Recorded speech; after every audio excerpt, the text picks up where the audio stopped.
Okay, so right-wing perspectives, keeping in mind that I don't particularly care what the Republicans think. This narrative that he's presenting is very frustrating.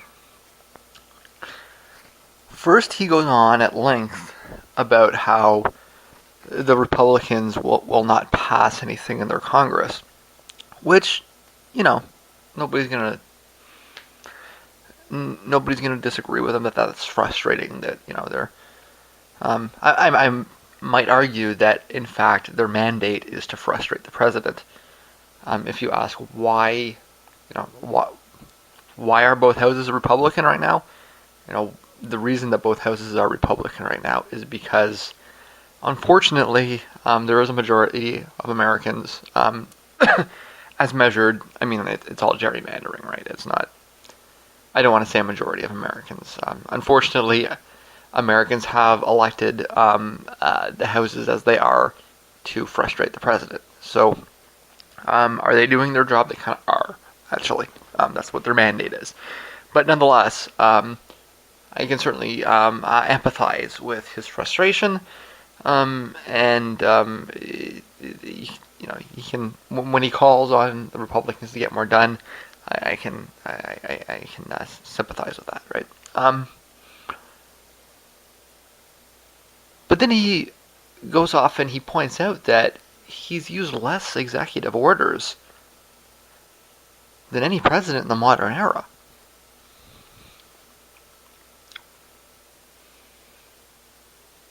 But he's blaming his lack of action on Congress?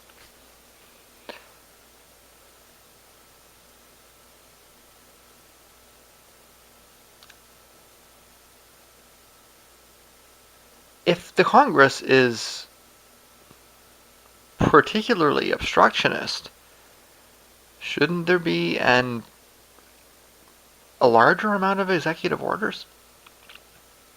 Isn't that the correct response?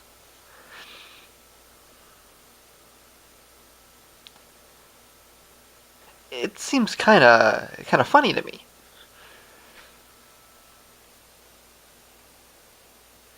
You think he should have at very least be able to keep up with his predecessor. He should have at least somewhere close to as many executive orders as his predecessor. And his predecessor before that, and his predecessor before that, as he said. And so what's the end result of complaining that the Congress is obstructionist and then proudly pointing to the fact that he's used less executive orders than any of the presidents in the modern era? It's that he's playing along with the obstruction.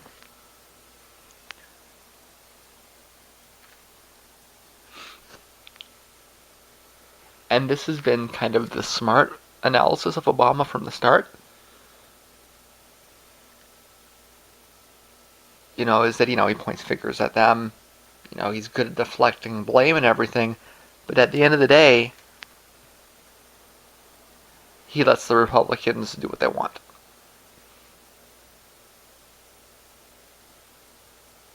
I remember at some point in the past, I'm not sure how far back it was.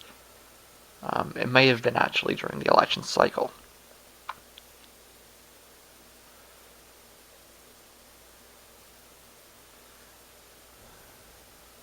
No, it couldn't have been. It couldn't have been Obama. Okay. No, I don't. Yeah. I'm glad I caught myself with that. Okay, it must have been somebody else.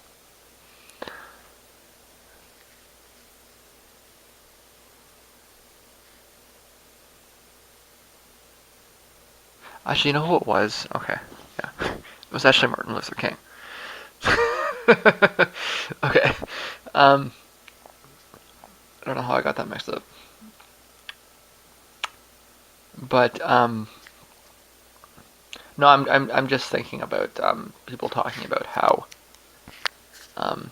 their relatives went to register to vote, and the Republicans wouldn't register them, and so they registered as Democrats, not because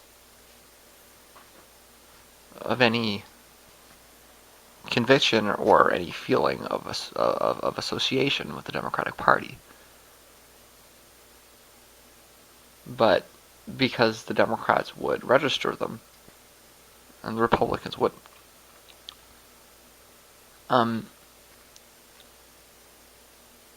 But it wasn't him. It couldn't have been him. His family history doesn't make any sense. I don't know why. If somebody can point out who it is that I'm thinking of, please let me know. My mind was thinking it was the president for some reason. I'm not sure. I'm not certain it was Martin Luther King either, but I don't know who it was.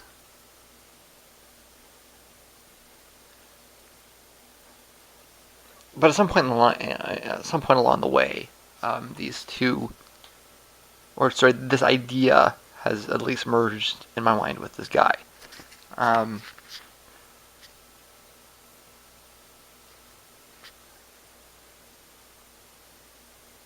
He just seems so overwhelmingly conservative, and he always has. You know? It's always sort of boggled my mind as to why he would run as a Democrat when he's so obviously a Republican. I mean, like, right down to his mannerisms. Like, if you listen to his tone of voice, like the way he talks. You know, like, obvious Republican is Republican. It's just...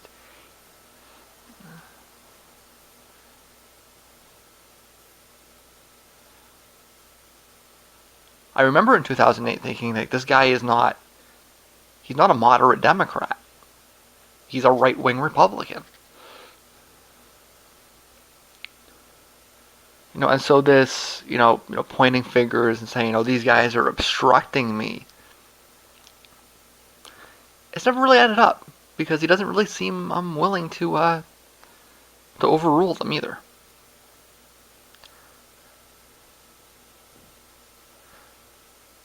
Seems unusually willing to go along with what they want. And right now, right here, he's pointing to the fact that he has less executive actions than Bush, less executive actions than Clinton, less executive actions than Bush, as some kind of, something to be proud of. When, again, it seems to me that if he was dealing with such an unusually obstructionist Congress, he should have more executive actions than all of them combined.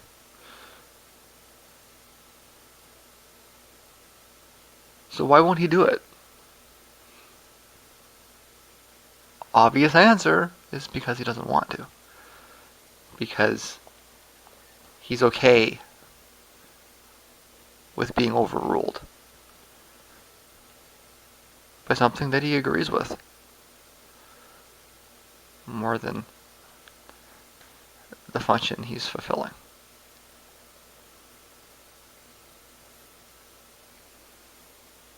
One of the best examples of that was with the austerity cuts around the fiscal cliff. There was no fiscal cliff. It wasn't an issue. It was entirely manufactured, right?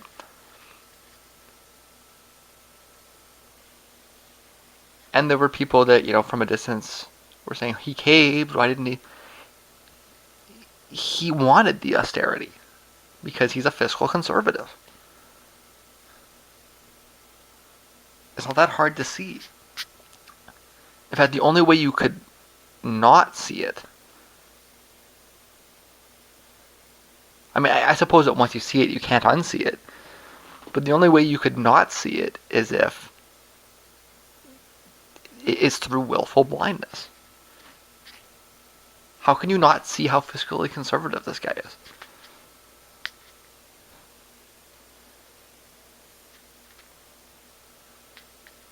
So, I mean, this is kind of a moment of unfortunate candor, or at least from what I'm seeing.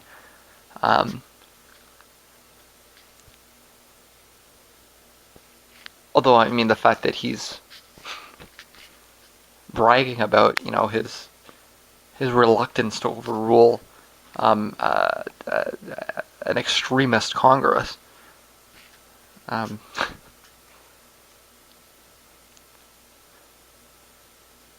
Again, if you're a Republican and you're listening to this, um, you might want to argue, about how he's not being moderate or something.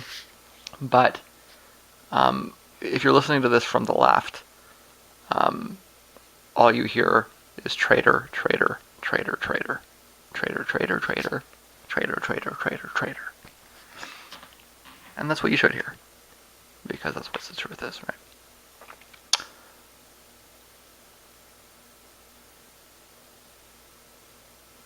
It's just surreal to hear it, right out of the horse's mouth like that, to hear him brag about his refusal to overrule the most absurdly right-wing Congress in anybody's lifetime, right?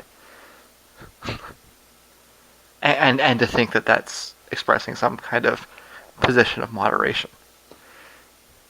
I think we would all be a lot better off if he'd have used that executive order a lot more liberally.